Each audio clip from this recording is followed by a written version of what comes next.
IT വരും, അല്ലെങ്കിൽ revenue intelligence വരും. ഒരുപാട് പേരുണ്ടല്ലോ ഇങ്ങനെ കയറൂരി വിടപ്പെട്ടവർ. അവരാരും വരും.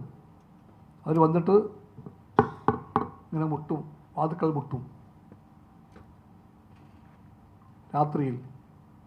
എന്നിട്ട് പറയും, സാറിൻ്റെ 2011 റിട്ടേൺസിൽ ഞങ്ങൾ നോക്കിയപ്പം ചില പിഴവുകളും പൊരുത്തക്കേടും കാണുന്നു.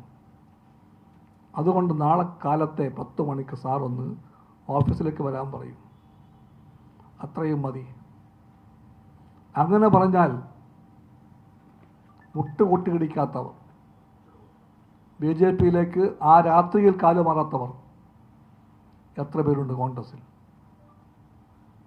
ഇന്ത്യൻ രാഷ്ട്രീയത്തിലെ ഒരു യാഥാർത്ഥ്യം പറയുകയാണ്. എന്താണ് ആ യാഥാർത്ഥ്യം? മഹാത്മാഗാന്ധിയുടെ പാർട്ടിയായ കോൺഗ്രസ് പാർട്ടിക്ക്, ഗാന്ധിജിയെ കൊന്ന ഗോഡ്സെയുടെ പാർട്ടിയായ BJPയിലേക്ക് MP മാർ കാലുമാറുകയാണ്. അങ്ങനെ Congress MP mark BJP MP മാരാകാൻ, BJP നേതാക്കന്മാരാകാൻ പണ്ടെല്ലാം ഒരാഴ്ച, പിന്നെ വന്ന് ഒരു ദിവസം വരെ പിറ്റേന്നത്തേക്ക് മാറ്റിവെക്കാമായിരുന്നു. ഇപ്പോഴത്തെ അവസ്ഥ എന്താ? പിറ്റേന്ന് വരെ കാത്തിരിക്കാൻ ക്ഷമയില്ലാതെ രാവിലത്തെ കോൺഗ്രസ്സുകാർ ഉച്ചയ്ക്ക് BJP ആവുകയാണ്. ഇന്ന് രാവിലെ കോൺഗ്രസ്സാണ്, ഉച്ചയ്ക്ക് മുമ്പ് അവർ BJP-യാണ്.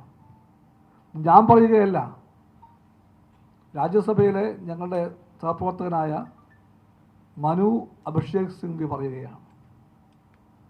അദ്ദേഹത്തിൻ്റെ കാലാവധി കഴിയുകയാണ്. അദ്ദേഹത്തെ അതുകൊണ്ട് കോൺഗ്രസ് ജയിപ്പിക്കും എന്നുറപ്പോടുകൂടി മത്സരിപ്പിച്ചത് ഹിമാചൽ പ്രദേശിലാണ്. വോട്ടെടുപ്പെല്ലാം കഴിഞ്ഞപ്പോൾ അദ്ദേഹം തോറ്റുപോയി. ആ തോൽവിയുടെ അന്ന് ഉച്ചയ്ക്ക് അദ്ദേഹം പറഞ്ഞു, ഒരു യാഥാർത്ഥ്യം പറഞ്ഞു.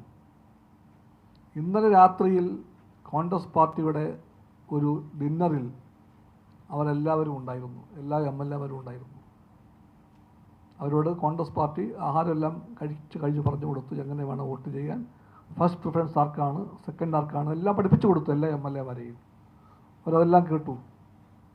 പിറ്റേന്നും കോൺഗ്രസ് പാർട്ടി ഈ MLA-മാർക്കെല്ലാമായി ഒരു പ്രാതൽ കൊടുത്തു, ഒരു പൊളിറ്റിക്കൽ ബ്രേക്ക്ഫാസ്റ്റ് അതും കൊടുത്തു.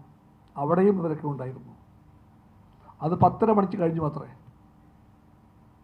മനു പറയുകയാണ്, 10:30 അത് കഴിഞ്ഞു. വോട്ടിംഗ് ആരംഭിച്ചത് 11 മണിക്കാണ്. 11 മണിക്ക് അവർ BJP-ആയി. അവർ വോട്ട് ചെയ്ത് BJP-ക്കാണ്. 10:30 വരെ കോൺഗ്രസ്, 11 മണിക്ക് BJP. ഈ കോൺഗ്രസ്സാണ് ഇപ്പോഴത്തെ കോൺഗ്രസ്.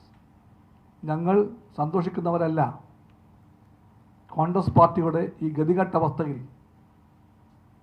സന്തോഷമല്ല ഉള്ളത്.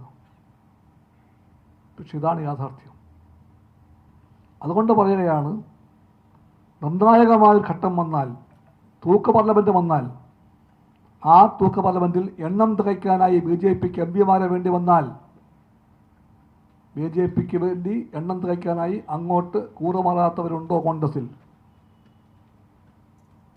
ഇവിടുത്തെ സ്ഥാനാർത്ഥിയായ കോൺഗ്രസ് നേതാവ്, വർക്കിംഗ് കമ്മിറ്റി അംഗം അപ്പോഴും നിൽക്കുമോ ഉറച്ച് കോൺഗ്രസിൽ? നിൽക്കുമോ?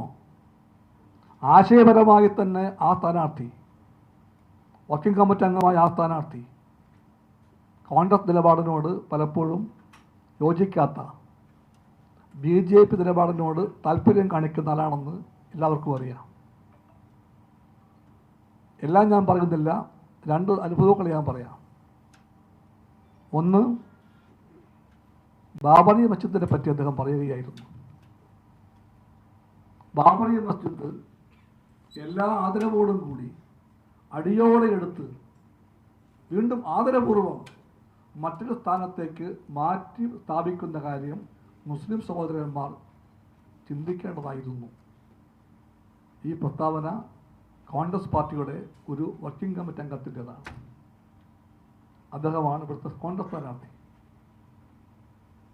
ഇതാണ് പുതിയ കോൺഗ്രസ്. ഈ നിലപാട് ഗാന്ധി നെഹ്റു മൂല്യങ്ങളുടെ നിലപാടല്ല. ഗാന്ധിജി അറിയാത്ത, നെഹ്റുവിനെ മാനിക്കാത്ത ഒരാൾക്ക് ഇത് പറയാൻ പറ്റൂ.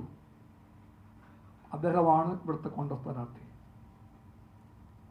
അതുകൊണ്ട് ഞാൻ പറയുകയാണ്, കോൺഗ്രസ് നിലപാടിനേക്കാൾ കൂടുതൽ ആശയ പ്രശ്നങ്ങളിൽ BJPയോട് ചായ്വ് കാണിക്കാൻ തൽപരനായ ആളാണ് ഇവിടുത്തെ കോൺഗ്രസ് സ്ഥാനാർത്ഥി.